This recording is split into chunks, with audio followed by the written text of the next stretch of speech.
Hi, my name is Donna and welcome to my channel. This channel is dedicated all to addiction, recovery, and relapse prevention. And I'm going to give a disclaimer right now. I am not a medical doctor, I'm not a psychiatrist, I am not a psychotherapist, and I am not a certified addiction specialist or counselor. I'm simply a person that's going through it. I am in recovery from alcoholism and I have 225 days sober today. Yay! And that might not seem like a lot of time to some people, especially those of you who have a lot of years of recovery behind you. But I know you all remember the first 6, 7, 8, 9 months of recovery, the first year. It's not easy. Every day is still a struggle. I'm grateful and blessed and thankful every day that I wake up and I have a choice not to drink, not to do drugs. Even though my drug of choice was alcohol, it doesn't mean that I wasn't down to do anything you got as soon as I got liquored up enough. So, I mean, bottom line, I'm an addict straight across. So, anyway, my first video this morning is about a little background about me. I'm terrible in front of the camera, so you just have to excuse me. You know, I'm just gonna be picking at myself and looking around and vaping and drinking, you know, iced tea or whatever I've got. But I wanted to give my testimony and share a little bit about myself. I wanted to make these videos for those of you out there that feel like you're alone, feel like you're the only person in the world who is a certain kind of addict, like, oh, no one has the behaviors that I have. Nobody does this, nobody does that. I'm one of a kind. Hate to break it to you, you're not. You know what I mean? So anyway, here we go. I'm 51 years old and I'm married. I've been with Jesse for 20 years. It'll be 20 years August the 6th. So exciting. He has stood by me through all the craziness. Growing up, neither one of my parents drank. As a matter of see, I told you it's going to be crazy.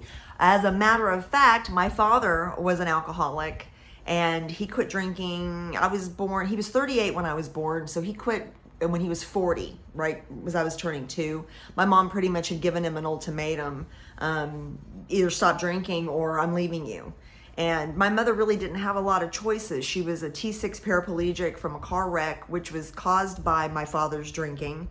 Having a baby late in life, she was 42 when I was born, had a 16-year-old at home, my sister Jeannie, and now you've got this baby. And so there was a lot of things going on, you know, alcoholic, new baby, teenager, and I'm in a wheelchair. You know, my mom didn't have a whole lot of choices. But anyway, I digress. My dad made the right choice and got sober, and he was sober until the day that he died, and he died at 82 years old. So my dad can do it. I know I can do it. I got a little bit of the old man in me. So I started drinking recreationally at 44. Now, that is a really strange age late in life to start to drink, but with the passing of my dad, it was bizarre, it was horrible, and I'll get into that later. We'll make a whole video of, you know, how and why Frank died and what happened out, you know, the aftermath. But anyway, I was weekend drinking. We had moved to South Florida for Jesse's job, and I hooked up with some old friends from high school and was meeting new people and just trying to forget about what happened to my father. And Jesse ended up moving back to Houston, and I stayed behind in South Florida and had my own place. And I want to originally say I started drinking because my dad died, but I was lonely. My whole life I've struggled with depression. Never knew what it was really. I would have these outbursts of just anger, and then I would cry, and then I would, you know, withdraw, and then all of a sudden I was fine. And I'd gone through that my whole entire life, and I had chalked it up to my mom's in a wheelchair, my dad works all the time, I have 5 other brothers and sisters that think that they're my parents, and I have, you know, just teenage angst, what have you. Anyway, so the weekend drinking and the social drinking was progressing, and I moved back to Houston in 2016, and drinking more and more, you know, but never like during the week. I would start drinking like Friday at 5, and by Sunday afternoon I was done, like, okay, whatever. And then I started adding in like a Monday, and then, you know, a Tuesday, and blah blah blah. So let's fast forward. Now I binge drink. I'm not drinking every day. I'm the worst kind of drinker, I mean, in my opinion, is binge drinking, because you try and just consume these copious amounts of alcohol in a short amount of time. And plus I was trying to hide it from everybody, and knowing what I know now, nobody was, you know, how do I put this? Everybody knew I was drinking. You know, I thought I was being slickety slick, but I wasn't.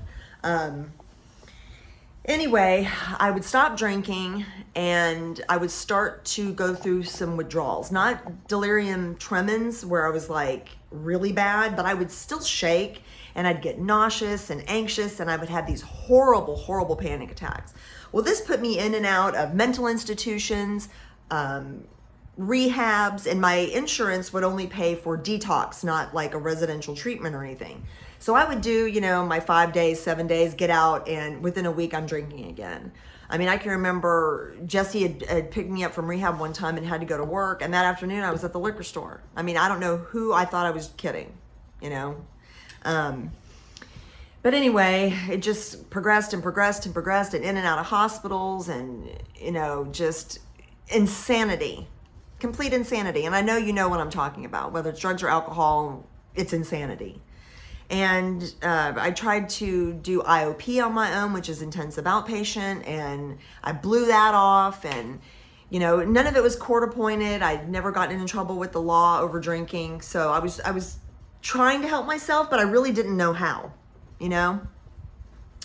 So my last stint, my last drink, I had gone on a 2-week bender, and it was a bad one. I mean, I was drinking half gallons a day, didn't know what day it was, pissing and shitting all over myself, excuse my language, but I got like a sailor. It was just bad. And I ended up in the ICU, and I had septicemia, which is basically poison in your blood.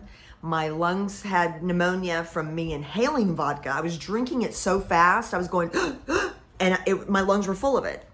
Anyway, I reached out to the director that I was dealing with for IOP, and I told her, man, I really screwed up. They're going to let me out of the hospital tomorrow, and I've got to get help.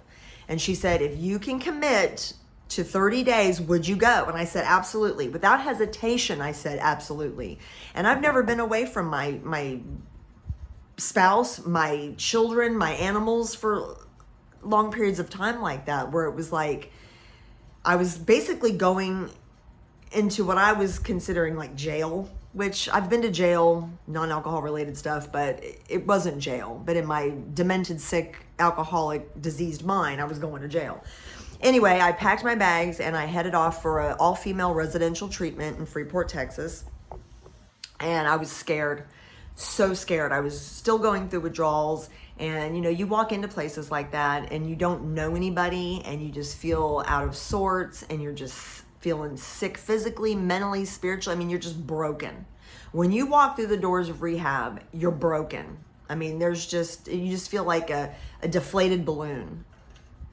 And I committed myself to, you know, the 30 days, and I said, I can do this. And I never would write to Jesse and cry about being there. I wouldn't get on the phone and whine and complain to him about being there. I knew this was my last shot. And while I was there, I learned about the disease of addiction. I was clueless. I knew nothing, absolutely nothing. And it really opened my eyes and showed me that I'm not alone, that my alcoholism and addiction is not a moral deficit. It's a true disease of the brain. It's not an excuse to get away with bad behavior. It truly is a disease. And while I was there, I met some fantastic ladies, and I still keep in contact with a lot of them. They mean so much to me, and each one of these ladies touched me in some way. Something that they said, something that they shared resonated with me. I found something in common. And some of these ladies, their drugs of choice were methamphetamines, heroin, opiate, narcotics, marijuana. A few were alcohol, some were everything. But the one thing we all had in common is we wanted to get better. Bottom line, we were tired. Pardon me. It's very emotional, you know? Just tired, you know? Hiding, lying, not just to our friends and our family, but to ourselves. I was doing such a disservice to myself. These are actually tears of joy because I don't ever have to feel that way again. I wake up every morning. Pardon me, I'm so sorry.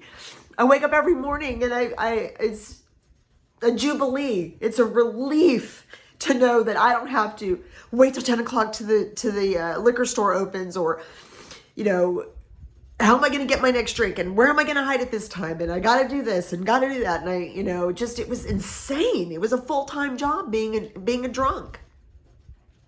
And now I wake up, and before my feet even hit the ground, I say thank you to my higher power. And my higher power happens to be God.